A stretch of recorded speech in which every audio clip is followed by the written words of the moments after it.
Est-ce qu'avec cette qualification en Ligue des Champions, cette deuxième place, cet OM-là est plus stable, lancé, et donc enfin un cap sous sa direction a été franchi? Que dites-vous? Triple oui à ma droite, double oui, et Rafou qui joue le rabat-joie avec un non. Benoît Trémolinas, vous avez confiance dans ce que dit Franck McCourt? Vous pensez qu'ils vont le faire, que l'OM va encore être top 2, top 3 au pire, voire jouer le titre cette année, que ça y est, ils sont dans une zone positive? J'ai surtout confiance en Mehdi Benassia. Voilà, c'est ce qui me fait dire oui pour le cap de franchi, peut-être. Avoir mis la bonne personne au bon endroit, quoi. Exactement, parce qu'on voyait quand c'était Longoria qui avait cette double casquette, c'était compliqué. Il y a des joueurs qui arrivaient, qui repartaient un an après. Il n'y avait pas d'homogénéité dans le groupe et de stabilité. Mehdi Benassia, il est arrivé, il a amené de la stabilité et du professionnalisme dans ce club-là, notamment sur les transferts des joueurs. Voilà, il a réussi à faire venir des joueurs qui ne seront peut-être pas venus si ce n'était pas Mehdi Benassia. Voilà, il a eu le discours qu'il fallait. Et puis malgré tout, ces joueurs, notamment Rabiot, s'est investi à 100% dans ce club-là. Donc ça veut dire que derrière, il y a un véritable projet. J'espère que le mercato va bien se profiler aussi pour l'Olympique de Marseille, parce que là maintenant, voilà, ils ont réussi à faire venir des joueurs, à mettre en place une certaine stabilité dans le club et dans l'équipe. Il faudrait qu'ils fassent une belle campagne européenne et qu'en championnat, ils titillent un petit peu le Paris Saint-Germain. Parce que c'est ça maintenant, Olivier Bossard, il va être attendu là, ces saisons avec Coupe d'Europe, beaucoup de matchs de Ligue des Champions. On leur souhaite d'aller évidemment avec beaucoup de matchs le plus loin possible. Cette saison, c'était un peu presque tranquille parce que c'était l'objectif, la deuxième place. Alors disons, pas de Coupe d'Europe. Là, maintenant, il va falloir voir. Vous êtes confiants pour eux? Oui, parce que j'ai vraiment l'impression qu'ils ont enclenché quelque chose la saison dernière.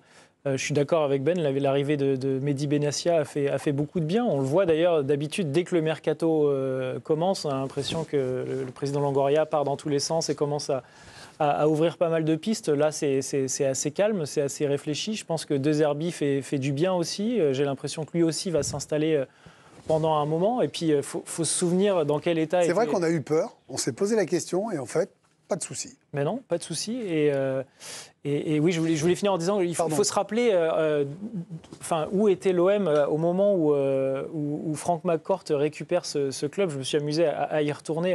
En 2015, l'OM sort d'une saison avec Passy, avec Mitchell, avec des joueurs comme Ubokan. C'était une catastrophe. C'est vrai.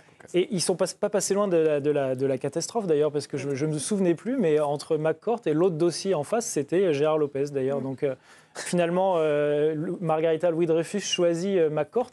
Et quand on voit d'où il commence en 2015 et où il finit aujourd'hui, eh ben franchement, je dis chapeau. Je voulais rebondir sur deux choses sur ce que disait Olivier. Tout d'abord sur le mercato. C'est vrai que là, c'est calme, c'est stable, c'est intelligent. D'habitude, on a une pléiade de départ. Bon, il y a Luis Enrique, Paul Lopez et puis il y a eu également Samuel Gigot qui ont quitté définitivement le club. Mais voilà, Angel Gomez, CJ Egan Riley, pour l'instant, on sent de la stabilité. C'est des petites touches qui sont apportées par Mehdi Benassia. Après, là où on attend la stabilité sur le plan européen, notamment sur une qualification en Ligue des Champions, ça va être la 10e saison de l'ère McCourt.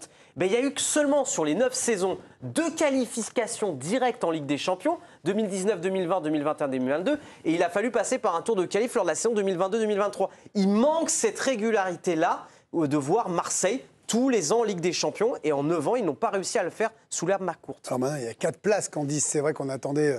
on attend l'OM au tournant maintenant, parce qu'on a envie d'y croire à ce projet de 3 ans, parce qu'on se posait la question. Là, il semble lancé, l'entraîneur sera toujours là, Mehdi Benassia sera là, les joueurs phares vont rester. Il va falloir quoi? Guetter le mercato? Là, on va quand même le guetter, parce que Raph parlait de petites touches, mais... Moi, là, il me manque un ou deux gros noms. Non, mais là. bien sûr. En plus, pour l'instant, le mercato n'est pas lancé. Mais c'est vrai que je m'étais fait la réflexion aussi, c'est qu'on n'a pas une pléiade de rumeurs comme quoi l'OM ça dans tous les sens. Ça nous manque dans le mercato. Mais ça va se décanter. Mais ça reste effectivement calme, ça travaille. Pas de départ de joueurs stars. Je vais attendre quand même le début septembre. Parce que dans l'interview, vous avez des inquiétudes? McCourt parlait aussi, il a encensé Adrien Rabiot.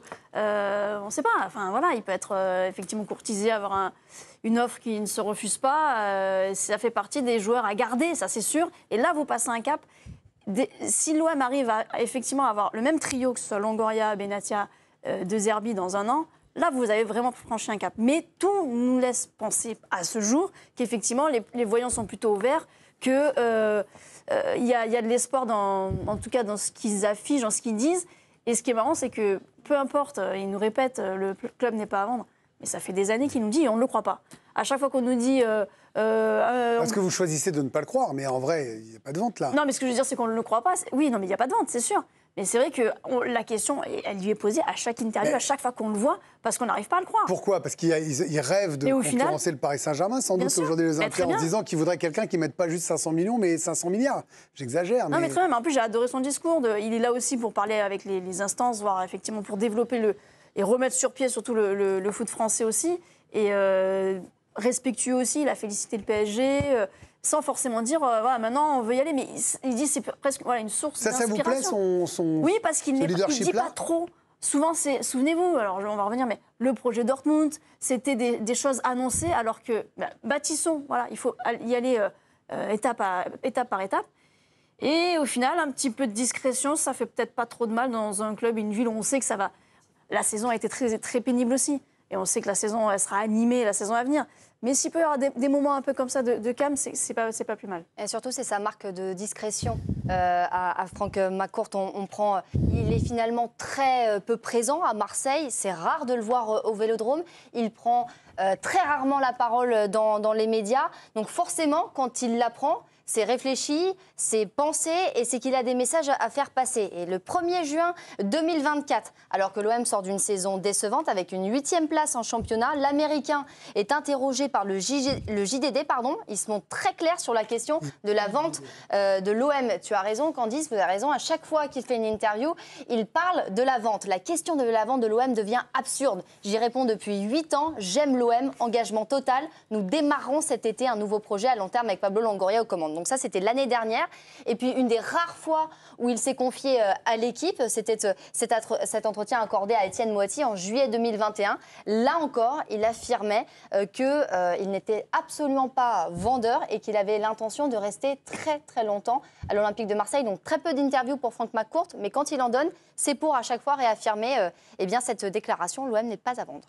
C'est vrai, et on va terminer avec vous, Ludo, qu'il y a beaucoup de fantasmes autour de ce club. Mais depuis toujours, il y a tellement de passion, tellement de passionnés autour de l'Olympique de Marseille. Est-ce que vous avez confiance, même une confiance totale en McCourt pour continuer à guider l'OM vers le haut? On peut dire ce qu'on veut, mais dans le contexte actuel et au vu de ce qui se passe dans notre championnat depuis 5-6 ans et l'entrée notamment des fonds, c'est un luxe aujourd'hui d'avoir quelqu'un comme Franck McCourt, comme Salé. Les supporters nantais peuvent dire ce qu'ils veulent, mais ça fait 5 ans qu'ils passent la DNCG sans anicroche. Ils aimeraient jouer autre chose que la 14e place, avec les la supporters famille nantais. Kita. Oui, mais aujourd'hui, il y a des clubs qui coulent. Moi, je préfère jouer la 14e place dans un moment très difficile et de garder mon club dans l'élite plutôt que de me retrouver en National 2 ou je ne sais où. Donc, c'est aussi un luxe. L'argent, il tombe pas du ciel non plus. Et Franck McCourt, c'est un garçon qui a la tête sur les épaules. C'est-à-dire qu'il ne fait pas n'importe quoi. Alors, il y a eu le Champions Project. Ils sont démarrés un peu fort. Ça a mis 750 millions d'investissement. Ça a mis 10 ans. Ça a mis 10 ans. Ça, c'est le côté américain du truc, quoi. Mais j'ai l'impression que les planètes sont en train de s'aligner pour l'Olympique de Marseille. Parce qu'il a choisi de les aligner. Il a mis les bons hommes aux bons endroits. Ça a pris le temps, mais ça montre aussi la difficulté, même pour des hommes d'affaires, de trouver les bons hommes, de les mettre aux bons endroits. Le foot rend fou, vous le savez. Oui. Et c'est d'ailleurs pour ça qu'ils s'y frottent. C'est pour ça que ça les intéresse et qu'ils réussissent dans les affaires et que le foot, c'est quelque chose qui est impalpable. Et ils pensent tous avec leur ego réussir très, très vite. Non, mais il les a bien vendus. Mais je dois dire que c'est quelqu'un qui... Ils ont mieux gagné après. Sa discrétion fait écho. Et l'OM attire aujourd'hui, même, vous avez vu, 100 Coupes d'Europe, sont capables d'attirer des internationaux de premier plan, un entraîneur de premier plan.